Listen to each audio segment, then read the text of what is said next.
Welcome to the Conversations That Matter podcast. My name is John Harris.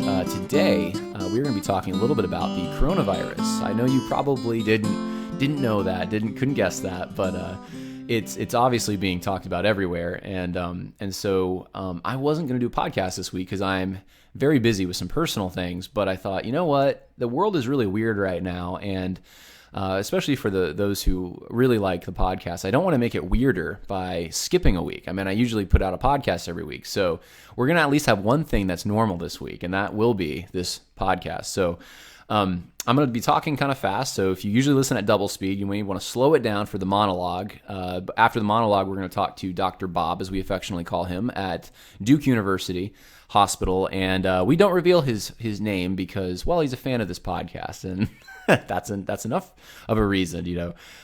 People in those kind of communities where they have influence and they have, let's just say, politically correct constraints that they have to live under. They probably don't want people to know that they listen to this. But Dr. Bob is, I'll let him talk more about what his expertise is, but he's definitely qualified to talk about this pandemic. And so we're going to ask him some medical questions, mostly. And we're going to end with some silver linings here. But I want to talk a little bit about this whole thing. Just start off kind of bird's eye view here. I probably feel like a lot of you, and I just kind of mentioned it. The world just doesn't feel right this week. It just feels different in a bad way. We're used to going to church. We're not going to church. Church looked different if we did. We go to the store, we can't find milk or eggs or toilet paper. It's crowded. We go out in public and no one's dying on the street. There's no emergency that we can see around us, generally speaking. But at the same time, things feel empty, and so it's having a change happen that quickly from the normal habits of our life. We're sitting at home now, a lot of us. And we have time now. I don't. I have no time. This is probably the busiest week of my life. It's hard for me to even get this out there, but many of us do, and I probably will soon. And so we sit at home, and what do? Are we watching TV? Are we on the internet? Are we reading? We have time now to look at things we probably didn't before. And I encourage you, number one, to look for the blessing in that, especially if you get to spend time with your family, if you get to projects that you just haven't gotten to. If there's a theological question you had, now you can study it. I mean, there's some blessings to this, but at the same time, we can't shake probably the feeling of this is just weird. So, I wanted to bring to your attention a few things, and I'm gonna share with you some links, some things that I've uncovered on the World Economic Forum, and kind of just the general flow of where I think this whole thing is going, as far as more globalization, more consolidation. I think that there are forces that, whether they're behind some of the regulations that are taking place, or whether they want to benefit from the panic and some of the regulations that are being put in place by governments. There certainly are people with an agenda right now, and I'm not a conspiracy theory guy. I need to let you know that. Here's my modus operandi: when someone comes to me with a conspiracy theory, especially one that's like, the Bilderbergs or the Masons are controlling everything or something, I usually say, "What do you want me to do about it?" Like, even if that's true, which I don't think it is, but what can I do? Well, you just need to be aware. I'm like, I understand being informed, but here's the thing, and this is what I usually say. I believe there's a greater conspiracy that is, way beyond what you're talking about, a spiritual conspiracy. We get a glimpse of it in the book of Daniel. The demons, Satan himself, is influencing world governments. He's against the forces of good, of God. He controls some of the evil forces that you're probably thinking are, man-made, or in some weird cases, people say reptilian or alien or whatever. No. Look, you're talking small stuff. It's way beyond that. All that to say, though, if you have Jesus Christ, if you are in him, if you are a Christian, you have access to the King of the universe, who is over those entities, and you can have comfort in that. If you don't have him, then, well, I guess I'd be afraid too, but there's nothing you can do about it. So I can at least pray with knowledge. But other than that, what's the practical reason that for knowing things that are so big and global and outside of your control? Well, not much. So there's a few things I want to share with you, but I want to make it clear what my intention is. I want to share some of this trend, if you want to call it that, towards globalization and consolidation. I want to share it with you because I just want you to be thinking, number one, about questions that are going to be arising about your own investments, how you raise your kids for this world that we are embarking on that we're living in, and the world that's also just around the corner. I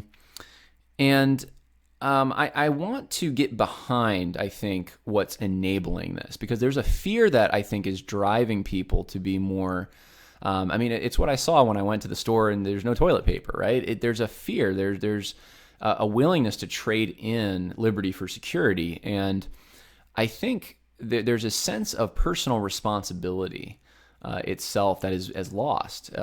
I noticed that local municipalities in many places were cracking down on social gatherings much more than the national or state governments were initially. And then state governments were more restrictive than the national government. And now, of course, they're all being restrictive. But there was a sense I got that there was a fear. Maybe there was a moral posturing. And I mean, some of these guys genuinely probably care about their citizens. But there's also, I just sense, a fear that they don't want to be blamed for not taking the proper precautions and someone dying on their watch. And so they're going to take extreme actions. If it means completely crashing their economy, their local economy, completely destroying their tax base, which really, you need that in order to fight this. You need resources, right? Resources don't come out of thin air. Governments don't produce money. We all need to remember that. It comes from people. It comes from productivity. And so if people are not going to be productive, if you're limiting that, you need to be very careful. Some cures are worse than their diseases. And this is one of the things I'm watching is, I'm not saying that it's, we should take precautions, but I can't escape the feeling that we're going overkill here on some things. And I think there's an assumption that these leaders, civic leaders, are responsible somehow. And they do bear responsibility before God for implementing justice. But we have personal responsibility. That's really one of the defining things about Americans, or it was that we believe in self-government. We believe that government should leave us alone, and we should make responsible decisions. Now, people are less and less so making those decisions responsibly, but that is our heritage. And normally I would think, and you'll hear me say this kind of later to Dr. Bob, but in a situation like this, there's a risk. There's always a risk to going outside, right? You can get in a car accident. There's a lot of things that could happen that could go wrong. But in this specific situation, I'm more of a believer in local municipalities, local organizations, local businesses, local families, organically making decisions about what's best for them, and hopefully a good media providing information about how to make that best decision. I don't like the top-down stuff. I'm just giving you, this is just my gut feeling right now. I'm giving you, I don't like it. And in some cases, I think it's overstepping boundaries. And I'm going to talk about that a little bit in regards to the church. But all that to say, I think we need to get out of the mindset that government or civic leaders of any kind are somehow responsible. If your pastor holds church and you go to church and you get the coronavirus, ultimately, the decision to go to the church was your decision, right? The decision to go out to the grocery store is your decision. And we hear this, about the coronavirus every 5 seconds. So there's an awareness there already. And so I just think personal responsibility needs to be regained somehow, because I think we've lost it. We cry out to our gods, and our God right now is the government. It seems like, that's the God we pray to.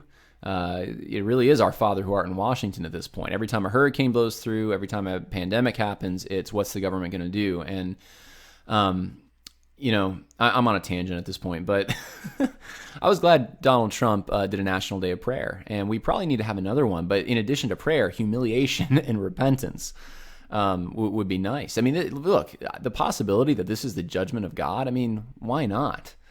Why can't it be that? We certainly deserve it, don't we? So I want to go through some things here, just if I can. Let's see here. There we go. I want to talk a little bit about some things I've noticed. Some of them you might find interesting, but there's a general narrative I'm going to be weaving. I think there was some anticipation for this. If you go to the CDC website back in November, on November 15th, public health advisors for the quarantine program were being hired all over. Alaska, California, Chicago, Illinois, Detroit, Michigan, Minnesota. I mean, all over. You just read this, all sorts of places. And it's very interesting to me that this was taking place back then. And I haven't compared all the dates, but if I'm not mistaken, that's like immediately when things were happening in Wuhan, in China. It almost feels like that was before, but either way, there was some kind of whether either someone was way ahead of the game and they knew that this was coming, or they assumed this could happen, or it had already started to take place and someone was just seeing the potential for what could happen. But either way, there was some anticipation. But despite the anticipation, despite hiring people for this quarantine program back in November, there was some unpreparedness, because the Center for Disease Control, look here they're hiring in November, and this is an interesting article, by the way. You know what? I don't think I put the website I found this on. Most of them I have the website, and I can't remember what website this was. This is the headline is "The CDC was fighting racism and obesity instead of stopping epidemics," and I'm not going to read all this for you, but essentially, the CDC for years now has experienced a complete mission drift. Instead of studying like outbreaks and where they formed and how to fight them and so forth, they were focusing on disparities and trying to make sure that, researching these grandiose proposals for the federal government where they could eliminate inequity on certain things, or eliminate obesity, studying, what causes obesity and how to implement programs to fight it. I'll tell you what causes obesity. All right. It's taking in too many calories and not burning enough. One of those two things, or both, a combination. I mean, a lot of this stuff isn't rocket science, but the CDC was focused on these things. And so they were unprepared for what's taking place. There's also, and I'm sure there's a lot of examples of this, but there's also government incompetence. This is something I saw the other day from Canada. Passengers were allowed to return home from Europe without being tested.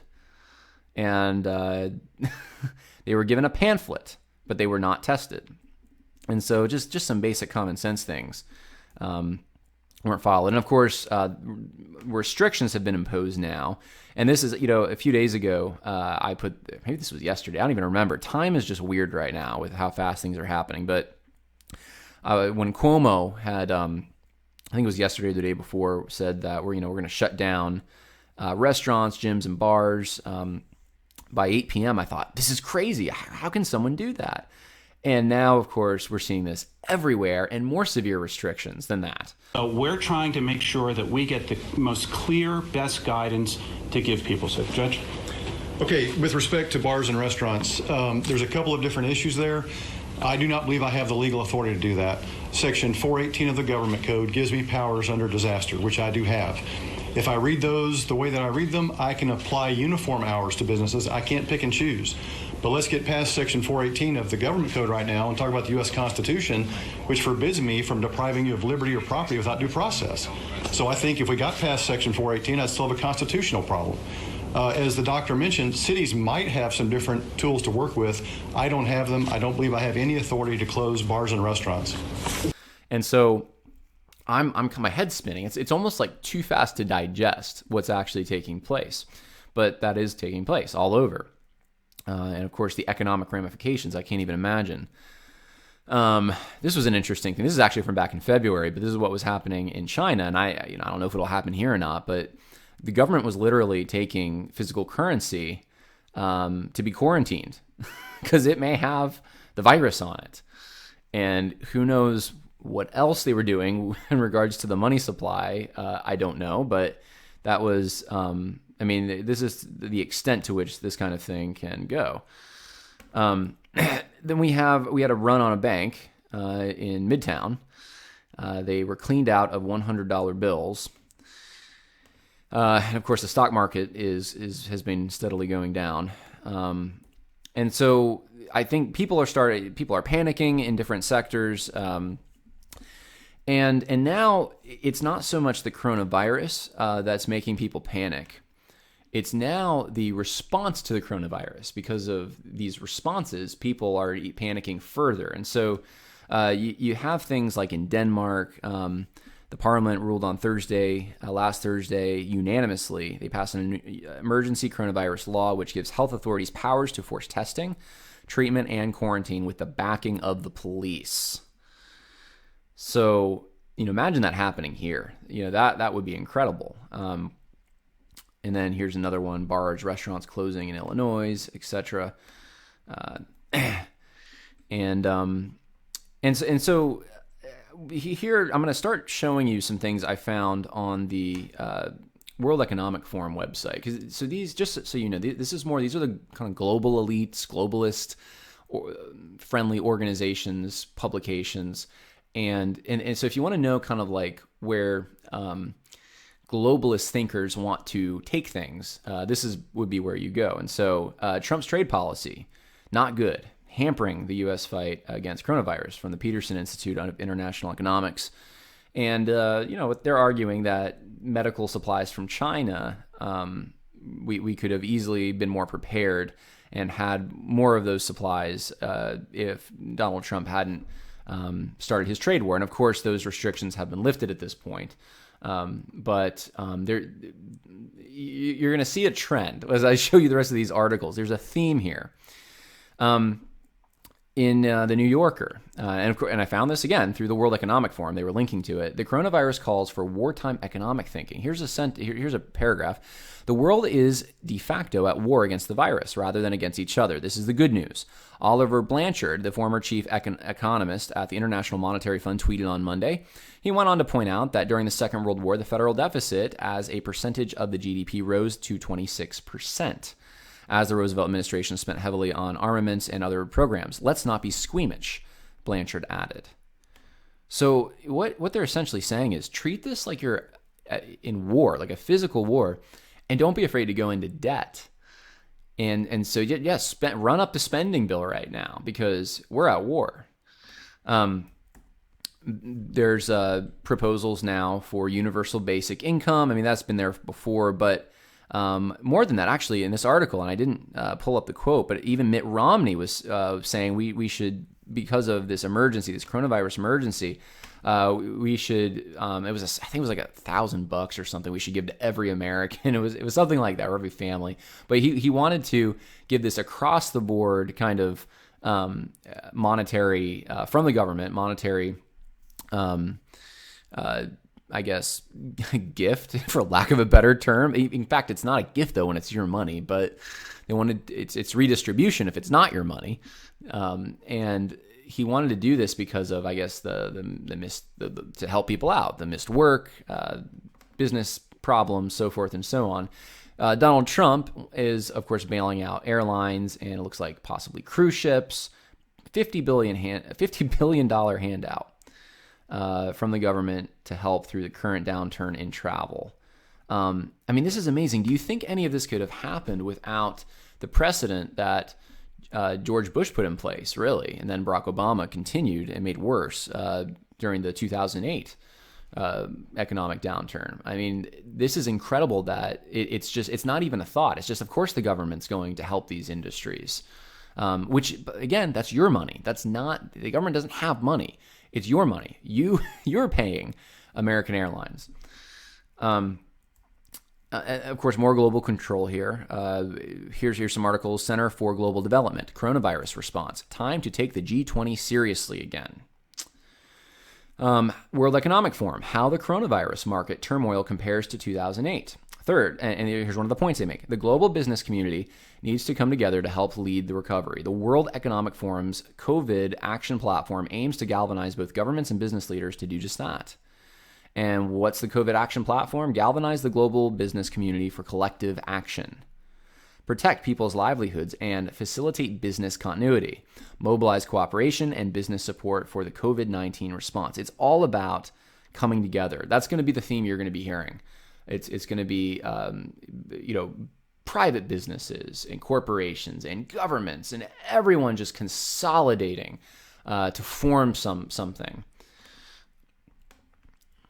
A global stimulus has been proposed by the IMF blog. This is, again, I found this through International Monetary Fund. I found this through World Economic Forum. They link to it. And so they think there should be a global stimulus. That is a frightening prospect in my mind. Because a national stimulus is frightening enough. A global stimulus? Where's all this going to come from? Well, again, there's consolidation happening. And so if there's consolidation of all these various corporations and governments and so forth, they can have a fund or something that can bail out countries that are having problems, and we can eliminate disparities. The only problem is if you create something that big, the amount of control it would have, there might be some potential for good, maybe. I'm willing to give a very big benefit of the doubt, sort of, but the potential for evil is even worse if you start creating things of that proportion. What other problems can we tackle? Well, I'm glad you asked. We can tackle immigration. The International Crisis Group put this out, Sharing the Burden, Revisiting the EU-Turkey Migration Deal.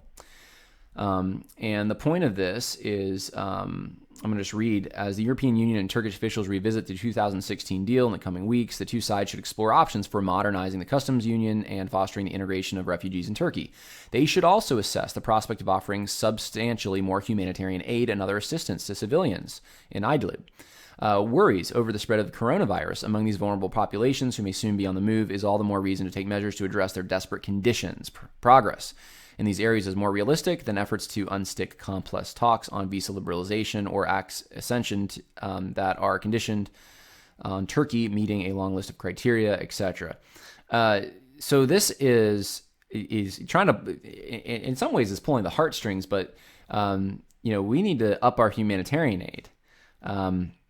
We need to help these people, which of course, that's always good intentions. Can lead to sometimes some boneheaded moves, and that's happened in Europe. That's one of the reasons Brexit happened, because immigration, the unrestricted, more just immigration pouring in from these countries has not been good culturally for them, and it's changed many European countries, and so.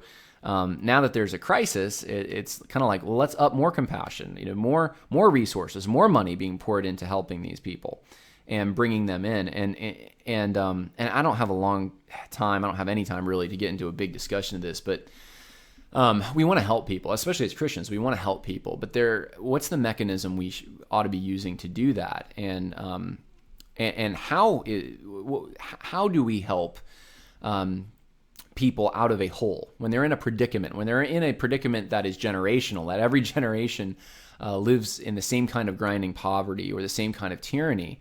Maybe leading by example, maybe sending missionaries in, maybe there's other ways to address these things and actually help people more long term. Kind of the principle of teaching a man to fish instead of giving them one might be better than importing some of those problems. And I'm not saying that people are problems. I'm saying importing the problems, the ideas that some of these people will bring into your country. So more immigration. How about climate change? You thought that coronavirus was just about a virus. No, coronavirus and climate change. There is much uncertainty and much to play for. The Grantham Institute, and again, through the World Economic Forum, I found this. Here's one of the paragraphs. First and most strikingly, experts are back on the agenda, and their place in informing public policy has been restored to some degree. In contrast, the low point of Michael I'm not sure, it was earlier in the article, Michael Gove's comments during the Brexit campaign. Oh, okay, so this is, so here, let me explain this. What this article is saying is that during Brexit, this was a populist uprising, and they weren't trusting the experts. That was a horrible thing, but they didn't trust the experts. And Michael Gove being one of these people. Listening to experts is now widely recommended. There are few, if any, coronavirus deniers, and we are, for the most part, turning to I can't pronounce this. Epidemiologists, I think I got it, to inform public policy. Those who would deal in epidemics, those guys. This is welcome and hopefully a lesson that will be retained for climate change. So what's the moral of coronavirus? Hey, they're finally trusting the experts again. The people are looking towards the elites. Oh, they're listening to us. Maybe they'll listen to us now when we talk about climate change. That's the takeaway from this. And here's another article. This is from Green Biz, again, World Economic Forum linked. COVID-19 and the climate change, a healthy dose of reality. We'd better get started figuring this out. We have a window, a painfully clear window on what's coming next, a window of opportunity to align our organizations' value. Listen to that, align our organizations. Everyone get into lockstep. Value chains and systems of commerce with this strange new normal. As I said, COVID-19 could be a taste of our collective future. So that paragraph scares me. It just, and not in a way that I'm like shaking in my boots. I'm a Christian. I don't do that. But as far as like just knowing this person is a utopianist dreamer. They what they want is for everyone just to come together and learn and do it now. Do it now under the present circumstances, but keep this coalition so that we can fight the next thing, which is climate change, which is, I mean, this video isn't about this, but this myth that there's this man-made global warming that's just going to flood everything and ruin everything. We're going to use what's happening with coronavirus to now deal with an even bigger threat. I mean, it's about control, guys. It's about control. Think of yourself now as a global citizen from the London School of Economics and Political Science. These occurrences, coronavirus, show how profoundly the virus has cut into the relationship between citizen and as a guarantee of the state's responsibility for the well-being of its citizens, on the one hand, and human rights and practices of solidarity on the other. So which one are you going to choose, guys? Which are you going to choose? Are you going to choose being a citizen? Are you going to choose something, I mean, so much more nice, human rights and solidarity? Well, I mean, I don't know, human rights and solidarity, that sounds a lot nicer than being a citizen. Well, that's kind of what that article was about. Here's one from the World Economic Forum on education. 3 ways the coronavirus pandemic could reshape education. So here's a few things. Public-private educational partnerships could grow in importance. Similar to Hong Kong-based readtogether.hk forum, China, and they have a video of it. There's a consortium of over 60 educational organizers, publishers, media, and entertainment industry professionals. So read elites when you hear that. Providing more than 900 educational assets, including videos, book chapters, assessment tools, and counseling services for free. For free. Of course, nothing's for free. So there's got to be strings attached, guys. Got to be strings attached. The consortium's intention is to continue using maintaining the platform even after the coronavirus has been contained. Unless access costs decrease and quality of access increase in all countries, the gap in education quality and the socioeconomic equality will be further exacerbating. So you don't want a disparity. You don't want some people, haves and have-nots. We need to come together. We need to make sure everyone has the same access, the same technology, the same tools. We need to offer it for free. Here's another one on education from Pew Research Center. As schools close due to the coronavirus, some U.S. students face a digital homework gap. Oh, the homework gap. And it's worse, of course, for Black teens than it is for whites because 11% of them don't have computers. It's comparing income levels and all. So we need equity. We need equity in order to do this. And how are we going to do that? Well, it's the tools I just described for you. Everyone's going to come together. We're going to offer services for free, and we're going to close this gap. So let me tell you what's going on. You remember in World War II, if you're old enough, maybe you remember, or you studied about it, the whole world came together. The Allied powers came together. And first there was economic cooperation like Lend-Lease, but then, it was consolidation. It was Allied forces. From World War I, we had the League of Nations. From World War II, more of an involvement in global efforts from the United Nations, and you had NATO during the Cold War. And so you have these, in reaction to actual war, or the potential threat of war, there's a coming together. And of course, on an individual level, that happened. Women were in the workforce. People were tightening their belts, having victory gardens, and recycling tires and so forth during World War II, because everyone was motivated for the war effort. And liberals, they want that kind of cooperation, that kind of consolidation. You can control something like that. You can think of all the good you can do if everyone's on the same page, pursuing the same kind of goal. The problem is war stinks. And something like this pandemic, which also stinks, but isn't quite as bad as war, this brings people together. Because people are afraid. If they can sacrifice, they'll sacrifice. Especially when you know that it's someone that you love that could die from it, or you yourself, you're willing to come together to find a solution. And so that's kind of what they're tapping into. That willingness to work together on this commonly valued project. And again, the issue. Well, from a biblical standpoint, there's a bunch of issues with this. This is the Tower of Babel tendency. This is when you do this on a global level, and you're talking about every level of government, you're talking about businesses and corporations, and then just all consolidating. That can be used for tremendous evil, and there's a reason God didn't want that. However, that being said, just a common sense kind of way of approaching this.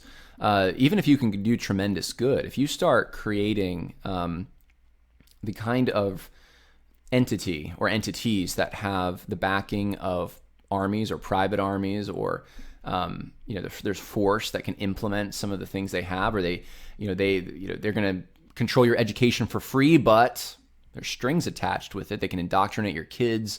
There's potential for a lot of harm. And we need to be aware of that. This is the direction things seem to be going. Now, not all this stuff has happened, but they're dreaming right now. These are utopianists. When they see this, they think, oh goodness, how can we use this crisis to show people the truth of what we've been saying? Just follow us. We're the elites. We can centrally plan everything. We can control everything from education to medicine. To now I guess with the global warming stuff, regulating the economies in such a way that it'll impact the environment. This is what happens to national allegiances. What happens? There's a lot of concerns that we could talk about in regards to this. But I should say before there's silver linings. I said I would bring those up. Don't be too worried. Not all of this has happened. I'm just pointing out that there are people who want this to happen. And the solution, again, is to go back to personal responsibility and to say, look, in the United States of America, we've been through a lot. We've been through the Great Depression, the Dust Bowl, and all sorts of pandemics before, Spanish flu, and we can hang tough together in our country. In our local community. That's really what love your neighbor. It really does start. It's your neighbor. It's the Good Samaritan was someone right there on the side of the road that they saw. That's who that was. The love one another passages generally, like 1 John, love your brother. It's your brother. It's your Christian brother. Those who don't provide for their family, worse than an infidel. There's a proximity. There's a principle in Scripture. There's those who are the closest to you have the most responsibility for, and that's where really I think our efforts should be going. Primarily, it's to those who are closest to us, and this consolidation kind of tendency that we're seeing in places like the World Economic Forum is it's not your neighbor across the street. They want you to care for them, right? But just as much as you would for someone who's in India or in Russia or wherever, You're going to come together and create this organization, which frankly, organizations, when they get that big, it's impersonal at that point. It really is. And they don't get their money out of a vacuum. So there's always strings attached. So I just wanted to point that out. And no, I'm not saying it's a big globalist conspiracy and spooky music. I'm saying this is what actual, links from elite institutions the World Economic is linking to. These are what those people are saying. This is what they want. So be aware of it, that we're moving in that direction. And don't fear. Don't fear. Don't go buy toilet paper. Show that you don't need those guys as much. As Americans, as in my case, I live in Virginia, as Virginians, or wherever state you're from in your local community, we'll hang tough together. We'll get through things together. Love your neighbor and devote your time to those things and show that, we can, I'm hoping one of the silver linings here in regards to education, I'll just say this, is homeschooling. I hope people realize when their kids come home from school and maybe they have some online work they have to do, that parents start thinking, wait a minute, we could do this. We don't need the government schools anymore. That would be nice. I mean, there's actually potential here for even more nationalism. I'm not saying that's going to happen. I don't think most elites want that to happen. But look, the potential is that people could start thinking, you know what? This virus came from another country. We should have shut down travel sooner. Maybe we should, maybe we should make more medical things in our country and not be dependent on China for those things. Maybe there will be more of a nationalism. I don't know. So here's some other things I just wanted to point out. Individual liberties. There's some are being people are getting nervous. People who care about that kind of thing. We have a coronavirus patient refused quarantine, so deputies are surrounding his house to force him to. Which, to be honest with you, in some ways I can kind of understand. I don't know the details to what extent he was refusing to be quarantined. Maybe he wanted to be in his own house quarantined. That you'd think that would be okay. But the concern I have is that this becomes more widespread and we enter a phase where, there's again, you can hear even the struggle in my own voice because there are people out there who just don't take precautions. You every time you see one of those Discovery Channel things on like a volcano explosion or a tornado or hurricane, there's always those people who are like, I've lived here my whole life, I'm not leaving. And those are the guys that you think, well, someone should probably should keep them from harming others. And that is a role that government has. And so, if it's the local government, I don't have as much of a problem with that. But again, this is authority that can be abused. Harris County Judge Linda Hidalgo, this was on Twitter, I guess, earlier today. Today are new regulations on bars and restaurants. So basically, they must not operate except in delivery, takeout, drive-through. And then to report violations, call our hotline. And so people were upset that, you're just trying to get people to call, on businesses who are remaining open. And it's like, yeah, this isn't, I don't recognize this either. This isn't the country I thought I lived in where you just lead with that, let's all kind of police each other. That means there's sort of a civic mistrust in that area. And you want to build trust in an environment like this. But at the same time, you want to be concerned for safety. So again, if we can self-regulate, if we can have self-government, and we don't need those things. And that would be my hope, is we can return to that, a basic trust in each other. But just pointing out that that's happening. We have here social media smartphone tracking. So in Israel and Iran and China, they are tracking citizen smartphones to build a database. Let's see here. They're using that intel. So basically, here's how that would work. If you track where someone is and you find out, someone had coronavirus there, then you can look at all the other people who are in that area and you can test them. So you can keep virus from spreading. And of course, though, the downside is the government now they can track you. And we're setting precedents for this being a normal thing. Normalization of it. We have the Washington Post, U.S. government tech industry discussing ways to use smartphone location data to combat coronavirus. So, of course, now the U.S. is looking at this potentially. So Zuckerberg admitting that Yes, there is. I guess I'll just read it. We are working closely together on COVID-19 response efforts. So with the government, we're helping millions of people stay connected while also jointly combating fraud and misinformation about the virus, elevating authoritative content on our platforms, and sharing critical updates in coordination with government healthcare agencies around the world. We invite other companies to join us as we work to keep our communities healthy and safe. So they're working with the government. And here is an article. This was actually people who were posting this. It was going against community standards. I don't know if that's still the case, but this is from Business Insider, and Google, Facebook, and other tech companies are reportedly reported in talks with the government to use your location data to stop the spread of the virus. The data could also shine light on whether people are adhering to government-ordered containment measures like social distancing as the number of coronavirus cases surpasses 5,000. Trump issued guidance recommending that people avoid gathering in groups. So here's what that would mean. If you're taking a picture with your friends at a party and you have coronavirus, or when we're at a place where there's coronavirus or something, they could notify the government using that platform. Crazy stuff, guys. You think that's an infringement of privacy? Well, I mean, look, Facebook is a private company. You're probably, I'm encouraging you, like my stuff on Facebook, but just be aware that that stuff could go straight to the government if Facebook just wants to make that available. It's very easy. So, and then here's the evangelical reaction. And I'm going to say a little bit about this, but kind of winding down my monologue before we get to Dr. Bob here. Look at the word that is on the front of this website: trusted resources for churches from leading experts. Trusted experts. Trusted experts. It almost sounds like a political campaign. It almost sounds like they got something to prove. It's not just, here's some helpful things. They want you to know that these are from trusted experts. And to me, it feels weird. It felt odd when I was reading it. I'm like, trusted? How about just, here's some good information. This will help your church.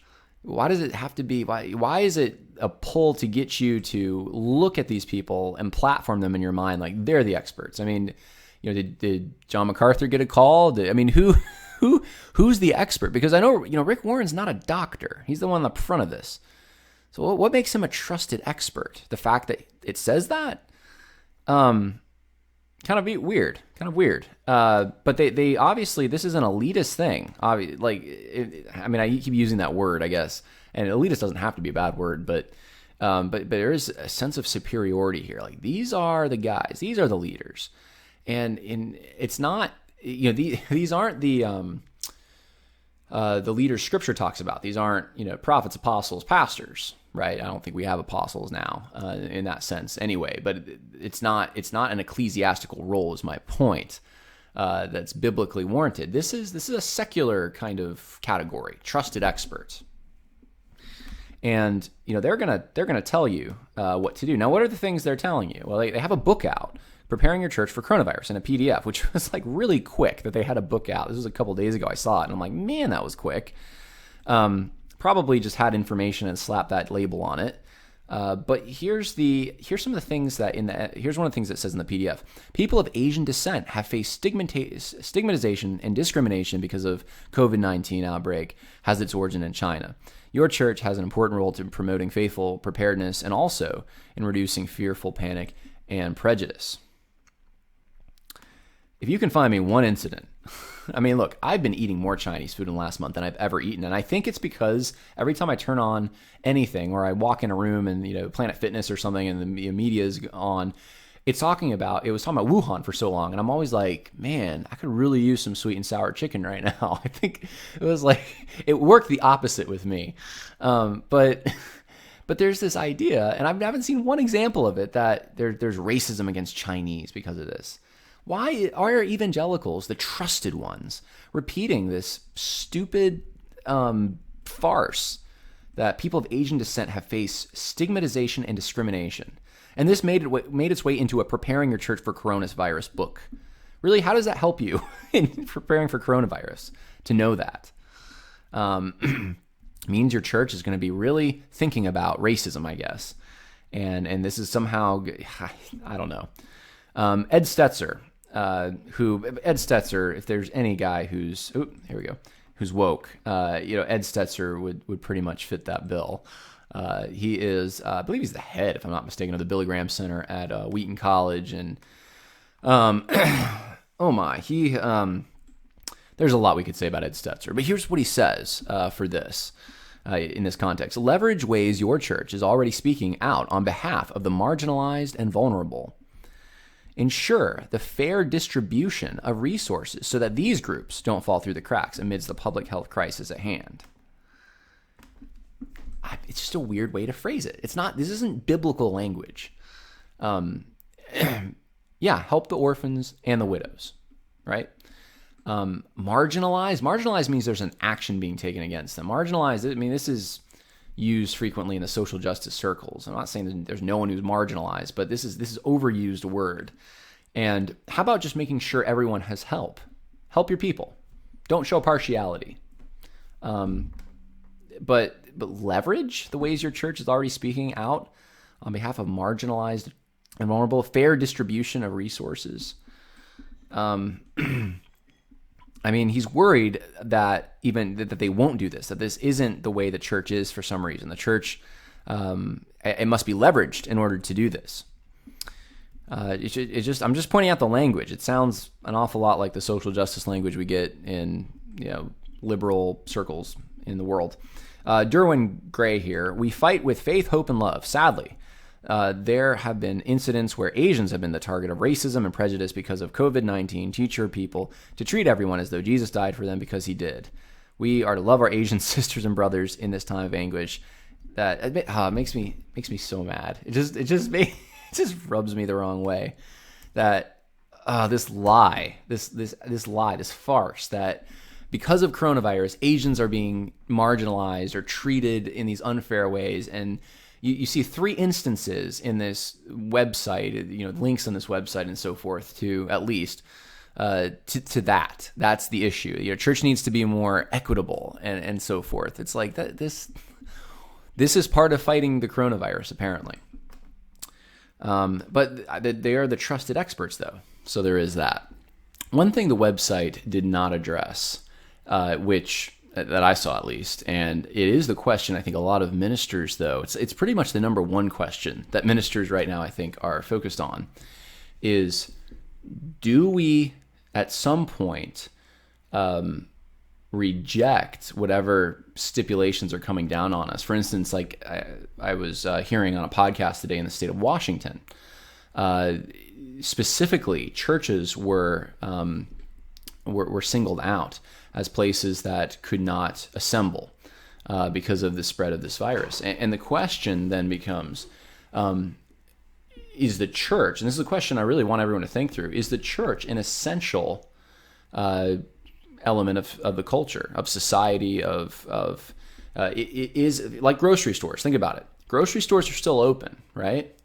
Restaurants in many places have closed or have to close by government order where there's a curfew, but people still need stuff. So you can't just close down grocery stores. Is a church and meeting together and worshiping or having the house of God open, is that more or less important than having a grocery store open? This is a question that you need to ask. And I think the answer is going to show you how much of a modernist in the sense of being affected by modernity and the secularization that has come with it, you are. Or do you see this church as actually central, as actually essential? Because if you see the church as essential, then you will see an institution that answers to heaven, to which the government does not actually have control or cannot exert itself. And this has been kind of a feature of Western civilization for a long time. This is why Stonewall Jackson could teach slaves to read inside a church, against the law in Virginia at the time. But he could do it because he did it in a Sunday school. He did it at church, and the state did not have authority there. This is why even in some Eastern Bloc countries, the populations there it would just been gone really poorly for the Soviets if they would have chased certain political prisoners in churches. I think Romania is the one I'm thinking of. I think it was Romania where this happened in the late 80s. There was it was a pastor who I guess had found refuge in a church, and but anyway, this was just kind of part of the fabric of Western civilization. Even in places like China, Mao had to destroy the churches. Church has always represented the house of God, and of course, in Exodus you see that governments can pursue a murderer even up to the altar. I mean, they have a specific narrow role. There's a role that government has, there's a role the church has, a role the family has. But is it infringing on the church when the government says you cannot meet, or these restrictions make it impossible for you to meet, and we're going to enforce them by the threat of the gun, really, by the force? And it's interesting, actually. 9 Marks, and I don't usually, here's the thing about 9 Marks. 9 Marks has some really good things on church polity, church government. They're going in a social justice direction fast on other things. Thabiti Anyabwile, of course, 9 Marks guy. Mark Dever has said a few things. He even has, I'm not going to go through the whole list. There's a bunch of things I could talk about in regards to 9 Marks. But they put out this really good blog, I thought, really informative blog on their website about the Spanish flu and how the churches in Washington, D.C. And long story short, there was a ban by the local government, and it started out, though, with basically a request. We're requesting that churches not meet, and then it became a demand, and then, though, it was actually becoming a showdown. It went on for so long that and you have some interesting quotes here. I'm going to just read for you. Reverend Randolph McKim, pastor in D.C. area, he argued in strong terms that nothing has so contributed to the state of panic which has gripped this community as the fact that the normal religious life of our city has been disorganized. He further protested that when the Federation of Pastors met with the city commissioners to consider the matter, the commissioners reasoned purely on materialistic grounds. No weight or consideration was given to the power of prayer or the comfort against anxiety that the church gatherings would provide.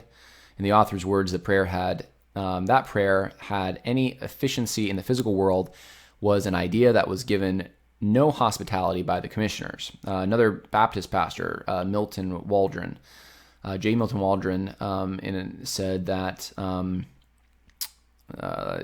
interfering with the freedom of religious worship was what the city officials were doing. And again, these are city officials. This isn't federal or state. This is city officials.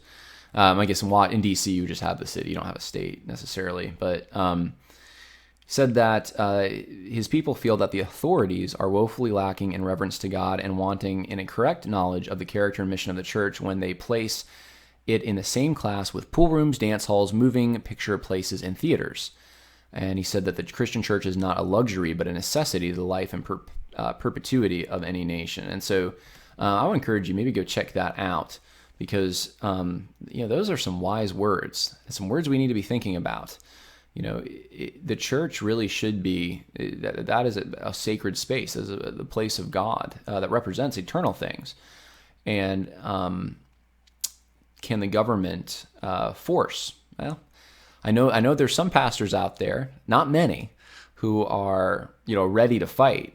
There's other pastors I know who have kind of said, we're going to try to do what we can, because we do care about social distancing. We don't want our people to get the virus.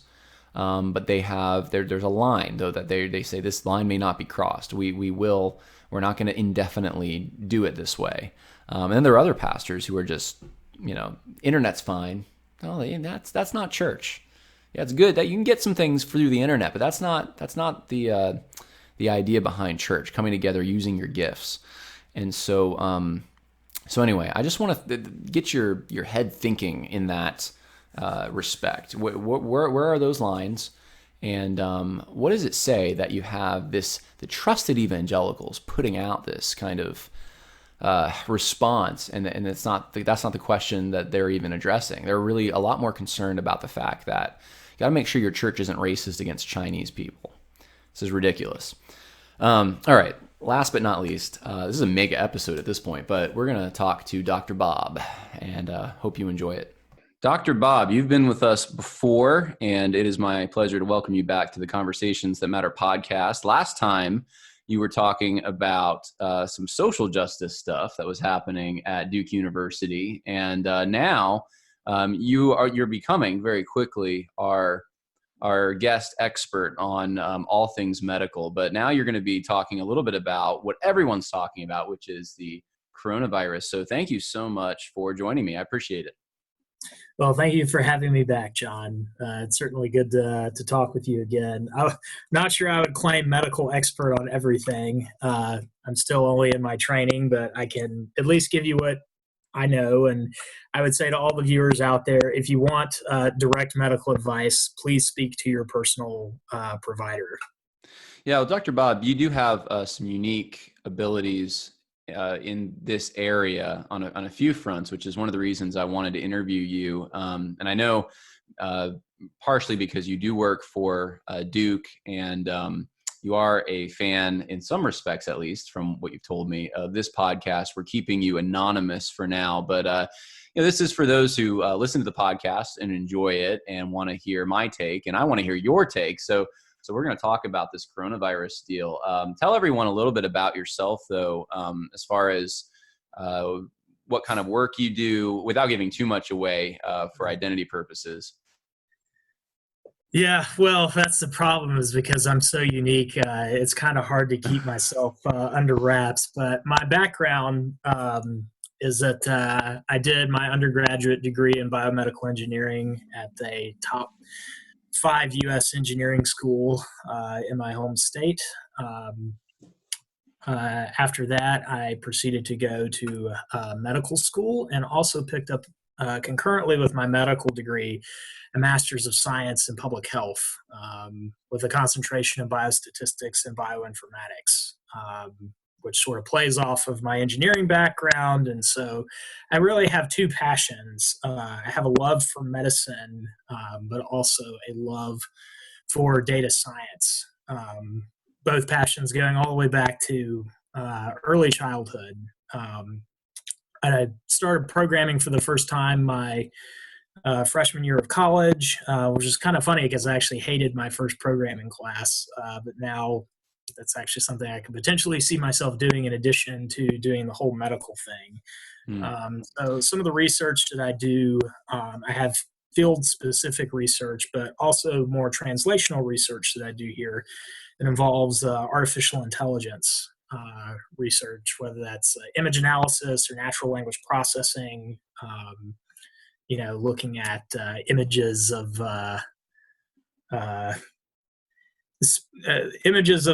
specimens, or going through medical research reports. So I'm still sort of in the infancy of doing a lot of the back end work.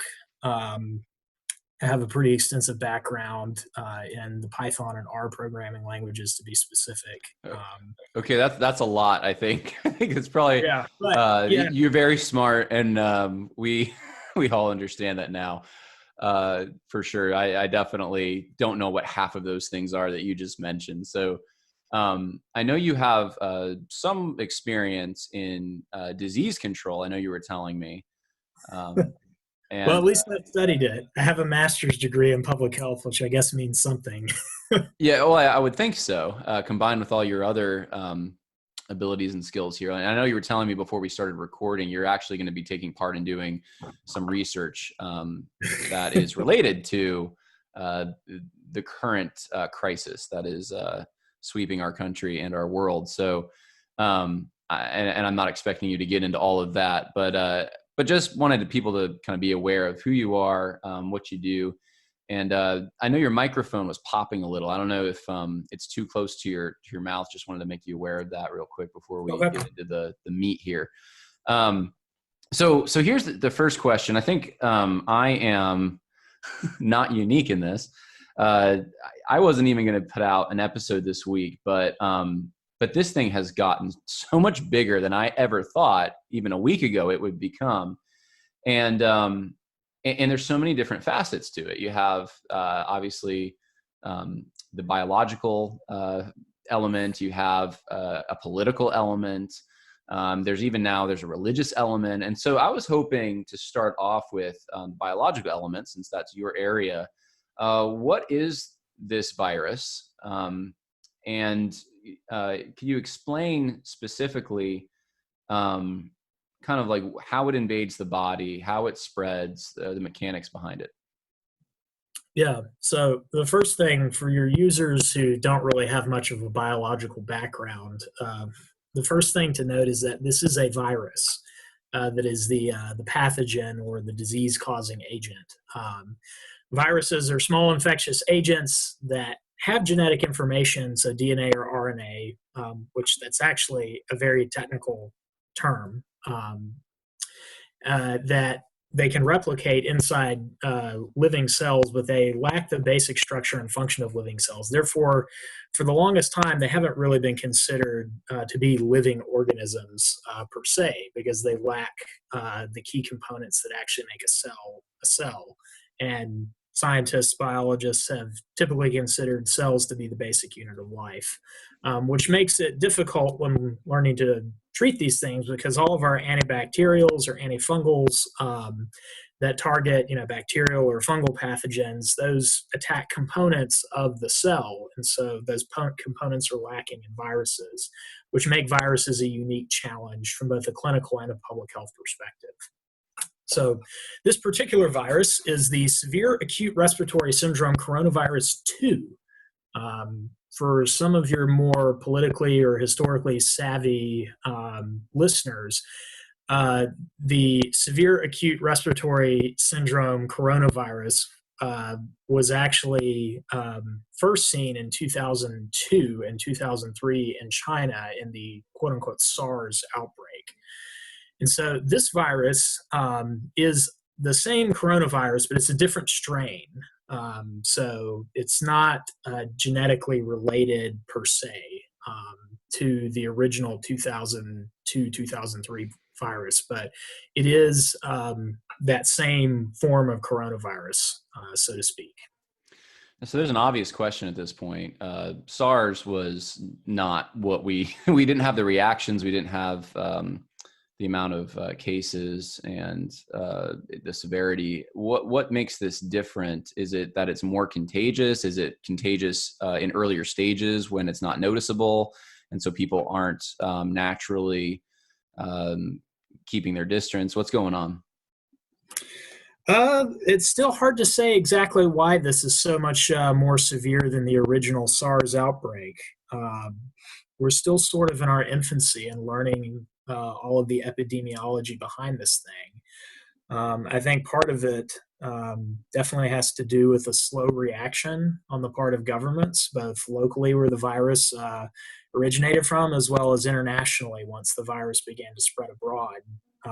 This virus is also, like I said, a little bit different from that original SARS virus. So it could have properties that make it more virulent compared to the one that we saw back in the early 2000s. So how does something like this pandemic, how does it get started and how does it spread? Yeah, so what sort of, to define some terms like what is a pandemic, there's three related terms within the epidemiology world that sort of describe ways in which diseases present themselves within the community. The first of those would be something that we would call endemic. So this is a disease like tuberculosis in, say, certain developing countries where or tuberculosis bacteria in that case is just naturally has come to a natural equilibrium within the habitat. So there's a certain number of people in that particular geographic area who would just be carrying the tuberculosis bacterium. When it goes beyond the normal baseline level, that is what we would call an epidemic. But an epidemic would still be sort of confined to the same general geographic area. Pandemic is when now you have an epidemic that starts crossing borders. Okay. And not just national borders, but continental borders. And so the term global pandemic would be a pandemic that has crossed continents, that has crossed hemispheres, and is affecting the entire globe, or at least a significant portion of it. Now, here's the question I have, and this is kind of a broad question, so you can take this in many different directions. But with your expertise, what concerns you the most about the situation from a medical standpoint? Because we know that people are, some people are getting very emotional about this, very fearful. You kind of tell us, you give us a barometer. Tell us kind of like how concerned you are about this. You probably are more aware of the current numbers coming in from different places and the effect that this could have on the medical infrastructure of the United States. Yeah, so one of the big challenges right now is that we don't have any point of care testing. So there's not like a test, say like, somebody who would get like diabetes point of care, you have like a little monitor that you can take some blood, and then that blood will give an analyzed reading, and then will tell you sort of what your blood sugar level is. Or we have point of care testing for things like, streptococcus pneumonia or other pathogens that are out there. We don't have that right now. All we have are sort of the big, behind the scenes laboratory testing kits that are not necessarily easily usable by somebody who's not an expert. Okay, so the measure for us, though, the measures that are taking place right now in local governments, state governments, even what people are choosing to do themselves against what we know about this virus. If possible, because here's what I'm hearing. Sure. Yeah. I think I know where you're going.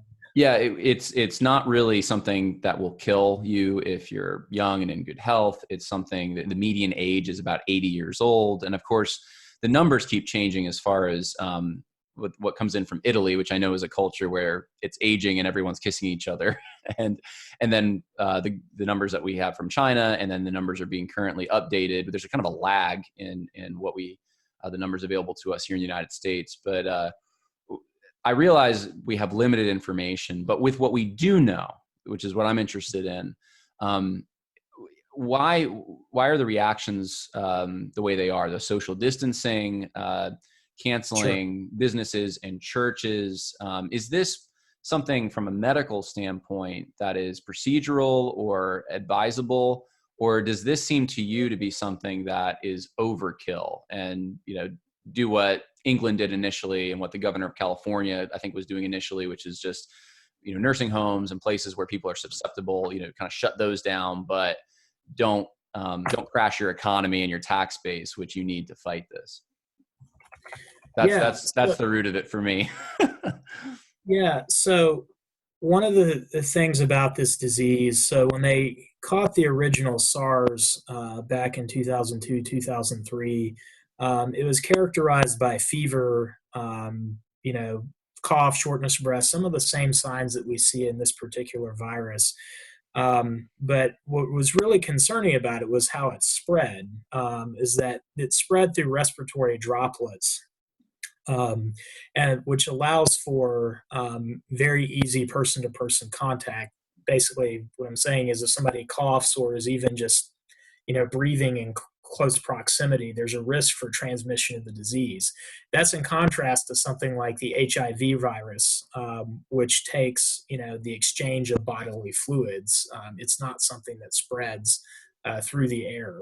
And so that's what makes this virus so dangerous, very similar to the influenza virus, sort of broadly speaking, in that this is something that is transmitted person to person without necessarily having physical contact or the exchange of bodily fluids. Don't we go through that every flu season, though, on some level? I mean, that's... Yeah.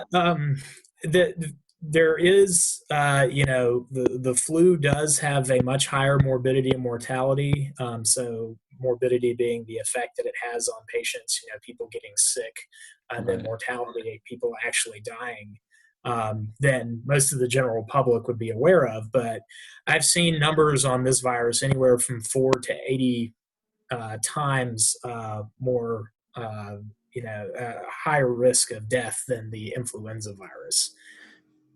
So, So something that spreads with the same ease as the influenza virus, but that has a higher mortality. And that comes down to the mechanism of action of how this virus actually works in the body. mm-hmm. So there's a reason it's called the severe acute respiratory syndrome coronavirus. That's because one of the complications that it can lead to is acute respiratory distress syndrome, which is a pretty bad outcome. There's three essentially pathways this disease can take. You can have essentially a common cold, type of pathway where all you have is upper respiratory, sort of nasal, pharyngeal symptoms, runny nose, that kind of stuff, what we would classically call rhinitis. Or it can go down into the lower respiratory tract and cause a pneumonia-like picture. Or in this case, it can cause what we call acute respiratory distress syndrome, which is a more severe outcome of lower respiratory tract infection. This essentially leads to rapid loss of oxygen in the person who is infected, as well as edema or filling of the lungs with fluid. And this is caused by injury to the alveoli, which are the units of gas exchange in the lungs. And there's some thought that there's a lot of speculation as to why that is, but it seems that the immune system ramps up. And you have damage to your alveoli from both your own immune cells as well as what the virus is doing to your alveoli. Okay, so this is a dangerous virus. Even if you're young, something you don't want to get, even if it looks. I mean, everything I've heard is that more than likely you're living through this, like 99% or more. You're living through this if you're not predisposed to kind of a condition that would affect your lungs or you're elderly. From what you're saying, though, it's going to be nasty, even if you live. And we don't know at this point, right, if it can come back or what kind of long-term effects. Is that right? Yeah. There's some preliminary reports that are out there that people can still shed the viruses weeks after they've recovered, but that doesn't necessarily mean they're infectious. But we're not necessarily sure sort of what that post-recovery infectious window is at this point. I think there is preliminary data that's coming out there, but we don't have a full picture just yet because this virus is so new. Yeah. We first discovered this thing back, I think they said the first documented case was like the 17th of November or so, only about 4 months ago, which you put that in sort of, a long chronic time span. It's not, that is yesterday. Right. And it's interesting that in Italy, in Milan, where the fashion industry is, and there's a lot of Chinese who work there, that's where it started there. And you have this exchange. I mean, people were flying to Europe, from Europe to the United States, from China to the United States before, the border or the airline traffic was closed to them. And this virus, I'm just putting two and two together here. This virus has been in the United States, most likely for much longer than we probably realize, much longer than we were actually testing for it. And so I'm wondering how many of us thought we got a bad flu. I know I got a flu in December, and maybe we actually got this virus. Is that possible that people who did not know they had coronavirus have maybe already had it or are carriers for it? I've heard that's another thing. Yeah. I've heard that you can be a carrier without having the symptoms, so forth and so on. Yeah, well, it goes back to it. As I mentioned before, you have those three sort of main pathways of disease here, and you could just have the sniffles or a runny nose or even, a pneumonia type illness or a pneumonia-like illness that you could have thought was the flu that could have been coronavirus. We're just not sure at this point how many people who had those symptoms or who were basically asymptomatic actually had this virus. I think we know that it's been in the U.S. probably at least since January. But there's still, right, not a lot out there as far as when exactly it arrived in the United States. So let me ask you this question before we get into the politics. So I know you're conservative. You are a Christian. We agree on. I don't know where we disagree as far as I know at this point, but we'd probably have to talk a lot about very specific subjects to find something we disagree on. So I want to get into that. But first, just from a medical standpoint, give some advice to my listeners as far as what to do to prevent this. Obviously, we know the things we're being told, like wash your hands, social distancing. There's been a number of things online, though, going around for cures and potential cures that, I'd like to just get your thoughts on this. Is there an inoculation coming out? Are there things that people could be eating or drinking that are better than others? Tell me what your thoughts are. Well, there is work that's being done on vaccinations at this point. That's probably one of the failings of the public health system in response to the last two coronavirus outbreaks, both the 2003 SARS as well as the 2009 Middle Eastern respiratory syndrome virus. That we probably should have been working on at least a general coronavirus vaccine that could have provided at least some coverage. Just as we do with the flu every year, you're not going to get 100 1-to-1 matchup with the flu strain each year with the virus that you develop or the vaccine that you develop. But as far as what people can be doing, I think definitely cutting down your unnecessary travel in public. Yes, making sure you wash your hands. Some things that are probably not smart to do is all of the panic buying that you see going on. And also, when it comes to the respiratory masks, this is something I think that needs to be said, is that we only have a limited supply, and this gets back into some political and economic issues of, just-in-time supply and those sorts of things where Right. I was reading we only have like 30 to 50 million N95 respirator masks, and we only have a certain number of, respirator machines in hospital ICUs. And that when people are out buying, surgical masks, which actually do not protect them at all, there's no demonstrated efficacy of using a surgical mask in preventing the spread.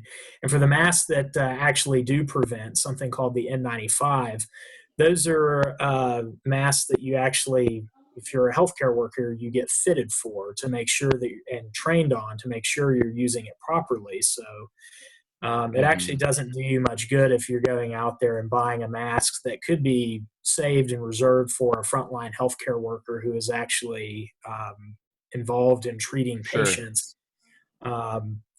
and using that mask improperly. Yeah, I've read some things even in Georgia. I think it was outside of Atlanta. Hospital was talking about how they've already are having a shortage of certain things like hospital gowns and that sort of thing. And I think it's in preparation for this and what they're already experiencing. I mean, they're over, I think it was 150 people or so for something like that are already being tested. And so this is kind of, for some areas, a strain that they weren't expecting. Are you concerned that the medical infrastructure in certain parts of this country could be strained? Well, that's one of the things you may have heard in the media, the so-called flattening of the curve. That's right. And that refers to the epidemic curve, which essentially has to do with the incubation period and how many people get sick at a certain time. And the idea of flattening the curve is sort of with the social distancing, with the precautions such as, cleaning surfaces, avoiding unnecessary travel, that we may have the same number of people who get sick, but if we can spread out when they get sick, you're not going to have a spike in sick people, which is one of the reasons I would tell the young people out there to take this very seriously as well. Is that, yes, even if you get this virus and you're not going to die, if you come down with a pneumonia and you end up in the hospital because, you you are not taking proper precautions and there are enough people like you who made the same decision, that is going to put a tremendous burden on the healthcare system. And it's not just patients who are, also dealing with this, who are in more susceptible groups, but also patients who are already in the hospital for other medical conditions, whether they're on dialysis or whether they're awaiting a transplant, heart surgery, many of the other medical necessary procedures that different patients need. If the hospitals are overburdened with taking care of people who are falling ill to this coronavirus, then that's going to put a strain on people who don't have it, who are there for other reasons. Mm-hmm. So that's why I would say it is very important for people to take the precautions that their local public health organizations, as well as the CDC and other federal entities, are recommending people do. Political angle now. I go Don't get me in trouble, John. I'll try not to. I'll try to. I'll try to have my own little commentary and say some of the more outrageous things. Outrageous, of course, to more leftist. Your words, not mine. Yeah, exactly. I won't make you say something that you don't want to say, and you can certainly pass on a question. But sure. So we go outside. I live in Virginia. It's a smaller town, and people aren't dying in the streets. We for the most part, things look the same way that they looked, except for the fact that the stores are more crowded. The toilet paper's gone, which is an ironic thing to me, because it's like, all these things are being shut down, but everyone's still going to the store. So they're still around each other in that context. But I digress. And there's my knee-jerk reaction is like, why in the world are we going through all this, trouble of, 10 people now can't be in the same proximity with each other. And the question that arrived in my mind a couple days ago was like, why don't we just treat this like we do any other flu? And if you are susceptible to these kinds of things, the risks. Don't go out. Lock down the nursing homes, that kind of thing. But don't shoot your entire economy so that you don't have the tax base to fight this kind of thing. And that's, I guess, my concern is that is the cure worse than the disease? And so I'm spitballing at this point, but I've already, talked to, by the time we're recording this, I've already had a little mini commentary about this before we even got started. So my audience knows how I feel about it. I want to hear your thoughts, though, because you know more than me about the medical procedures and the threat of this virus. And I know you're a conservative guy. Do you see a threat to civil liberties, or maybe a precedent being set for the erosion of those liberties in the future? Give me your thoughts on this. Obviously, it's I can sort of answer that in general without getting into too many of the details, because I don't want to speak more than I know. Obviously, it's a very difficult balance that has to be maintained between defending and protecting the public health at large, as well as individual practitioners trying to protect their patients, with the issues of civil liberties. I think what needs to be looked at more long-term is not necessarily how we react when things like these hit our shores, but how do we react prior to something like this hitting again. I think we really need to consider, how our agencies respond. There was a story that was published, I think it was the New York Times or Washington Post, talking about, it is the Washington Post, I gave you the link, that talked about how, the World Health Organization had already created testing kits that were working in the field, that were being used in other countries such as South Korea, yet the CDC, basically because of red tape and things of that nature, and I don't want to bash people in the CDC. I'm sure they're doing a good job, and there's obviously been some adjustments since then. Mm-hmm. But there was not allowing that test to be used. They were trying to develop their own test, which, from my understanding, based on the Washington Post article, not only did their test not work, it failed to have the same level of efficacy as the World Health Organization test. But it actually prevented private companies and local and state public health organizations from developing their own testing procedures and validating those procedures and getting these tests to the market sooner. And so I think there is definitely an issue of government regulation and government red tape that caused us to drag our feet a little bit on this.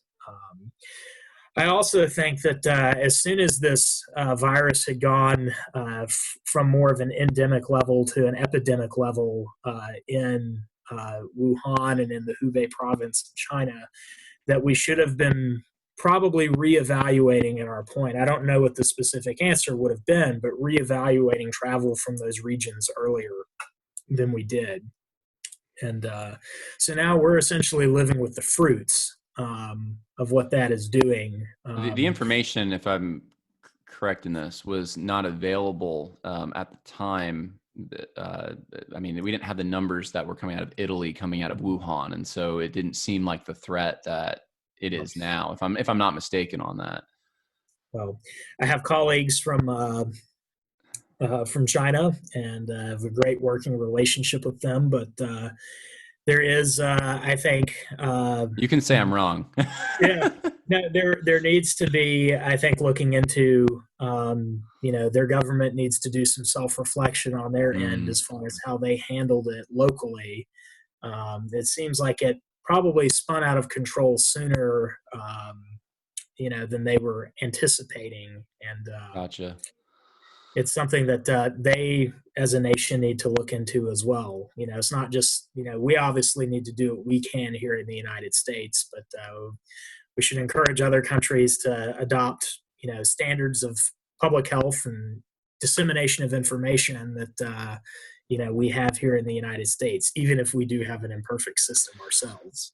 Now, a question for you. This is in the public now. I mean, we're going to be dealing with this for a long time to come. Is that right? Yeah, I think we're at least weeks, potentially months, possibly up to a year or more. And so in order to flatten the curve, I guess a concern I have is, do we indefinitely then shut down churches and businesses and social gatherings? I mean, is there a line which you think you would look at that and say, okay, that's too far? We can't, because if it's out there, everyone's going to get it eventually. The only reason that we're doing all these things at this point is to learn more about the virus and also to flatten the curve, as you said. But Yeah. Are we going to be dealing with this perhaps, in 2 years, that flu season? Will it, if you haven't gotten it yet, will it be coming back around? I guess that's my question. Yeah. Yeah. Well, okay. Yeah, I think this is not the last epidemic we're going to see. I think one thing that makes it so challenging is I don't think any of us have seen this in our lifetimes, nor have our parents or maybe even our grandparents seen anything like this. You probably have to go all the way back to the late 1940s and the polio outbreak at that time, or maybe even all the way back to the Spanish flu that we saw in 1919, 1920. To have something of this magnitude. Our public, and this is a testament, I think, to our healthcare system and to our public health system, just how well they have worked for so long.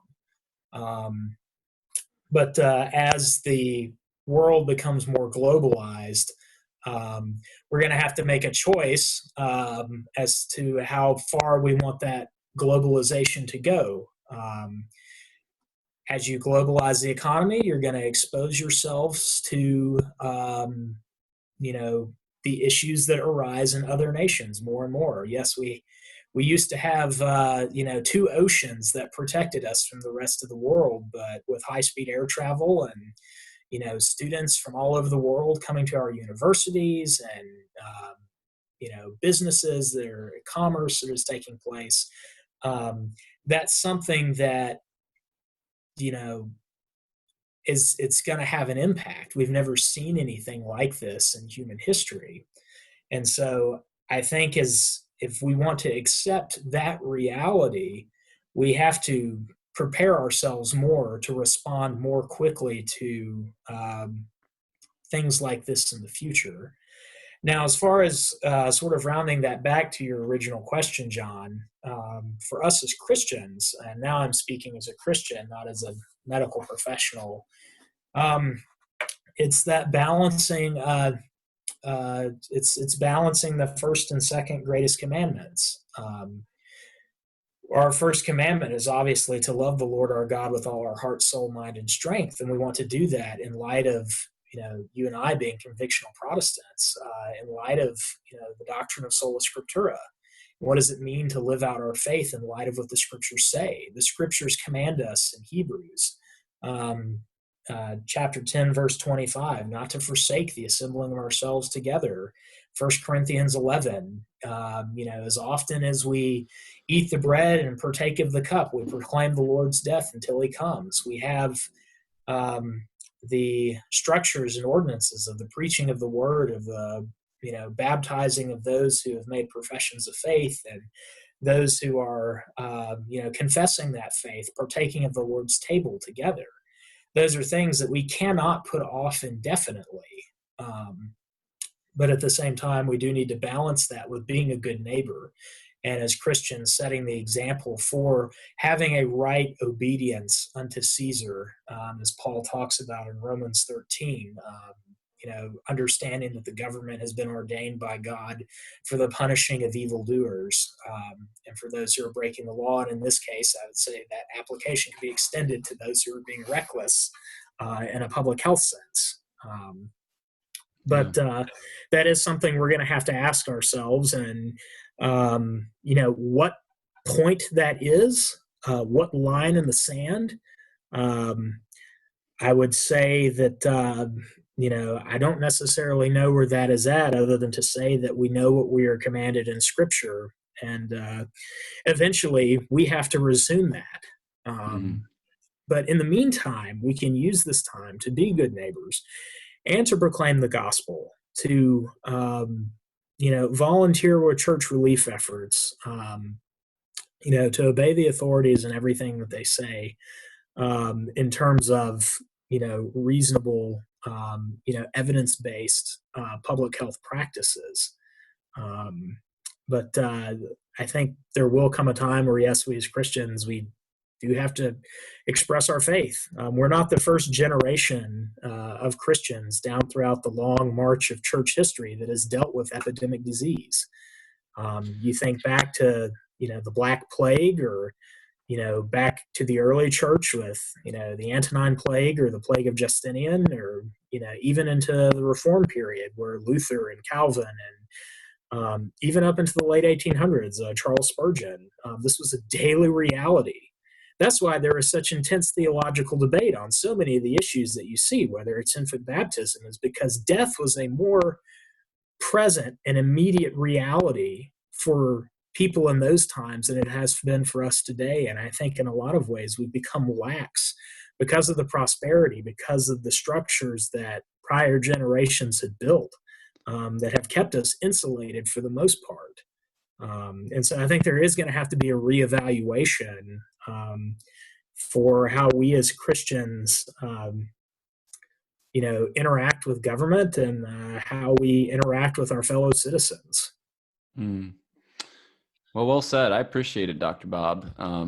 You are always welcome to come on this program and talk about anything going on in the medical world, and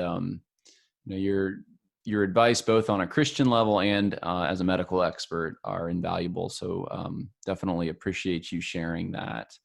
Anything we could be in prayer for you as you are engaged, I'm trying to put this delicately, in responding to this crisis in the capacity in in where you work.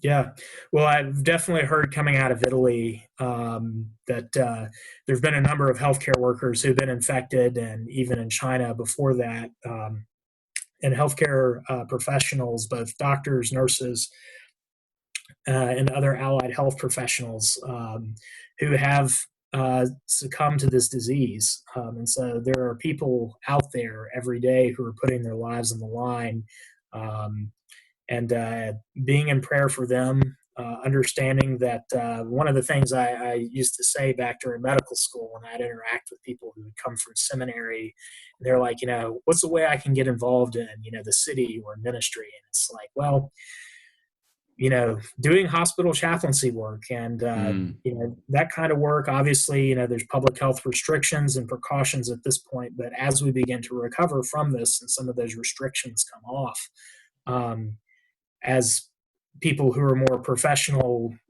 ministers, pastors, to get into the hospital setting, not just for the patients and their families, for gospel opportunity, but for the healthcare professionals, for the people who maintain our hospitals. It's a large sector of our economy, and there's That's a lot right. of people who are engaged in this fight. So just be in prayer for them. I would say be in prayer for our leaders as well. There's obviously a lot of tough decisions that are having to be made, both within the federal government, state governments, local governments, and even governments overseas. So I would say be in prayer for leadership as well. I wanted to kind of end this whole thing on a high note, and prayer is certainly, looking to God is certainly that. Some other things that just came to my mind, though, as you were so rightfully saying we should be praying for our leaders and for our medical health professionals and getting involved in whatever areas we can. Ecclesiastes says that it is better to be in the house of mourning, because there a man considers his end. And I often think about that when I go to a funeral, but doesn't necessarily have to be a funeral, because there's a lot of people right now that are considering their end. And I actually put a post out there on Twitter. Those who follow me on Twitter, I've been posting about this kind of multiple times a day. But earlier today, I was saying how it was Amazon Prime, there's this pandemic movie that's trending all of a sudden. It's one of the most popular movies people are watching. And there's a lot of worry out there. And this is a good time to switch from thinking about our own mortality to thinking about eternity, not just the fact that we're going to physically die, but the fact that life actually goes on after that. And I would hope that, movies about Jesus, like, the one Mel Gibson did a few years ago, or, what religious movies that are trying to answer those ultimate questions would be the ones trending. They're not right now, but this should be a time when people start to reflect on their own lives. And, if we were getting a notification from the media, our social media, everywhere we looked, every time a car accident happened, we'd be freaking out about car accidents, because we think, oh my goodness, we need to regulate the roads more. We can't have cars as close as they are. And all the things that go into a car accident, we must prevent that. And we'd be obsessing over it. But right now, that's not the issue. The issue is this virus. And so people are obsessing over it. But we could easily just, as well die in a car accident. And in fact, we're all going to die anyway in the end. If it's not coronavirus, it's going to be something else. And so now is the time to repent of sin and to put our trust, if you're not one of Christ's, to put your trust in him for your salvation, that he took the sins that you committed on himself on the cross, and he paid for them. And you can be in a right relationship with God if you repent and you put your trust not in your own works or your deeds or anything in you, your decision, but solely in the work of Jesus Christ. And that is the message that counts for something in eternity. And so anyway, I felt compelled to kind of end on that note, but you were going in that direction and you were doing such a good job. I just wanted to jump in there and add to what you were saying. So thank you. Well, yeah, I thank you, John, for having me on. I sent you that That's uh, right. sort of document that has all the sort of official channels. Contains links to the CDC website as well as all the official Yes. channels. I would just reiterate that I'm just giving my one perspective. This is not medical advice that I'm giving at all. I just want to be a good citizen and get the information out there that I know. I'll To make that speak to available, by the way. Everyone who wants to see that document you put together, not to cut you off, but yeah, it will be in the sure. link below there. So just want to let everyone know that. Yep. Excellent. All right. Well, thank you, John, for having me on again. And yeah, let's do it again. Hopefully under better circumstances and maybe hopefully after a quarantine and all the public health restrictions have been lifted. Yeah, maybe we could talk about all your politically incorrect ideas that you don't say in front of the camera or on the recorder. I'm just kidding. Yeah, Dr. Bob, thank you so much. God bless you and have a good night. All right. All right. You as well. Thank you. All right. Bye now.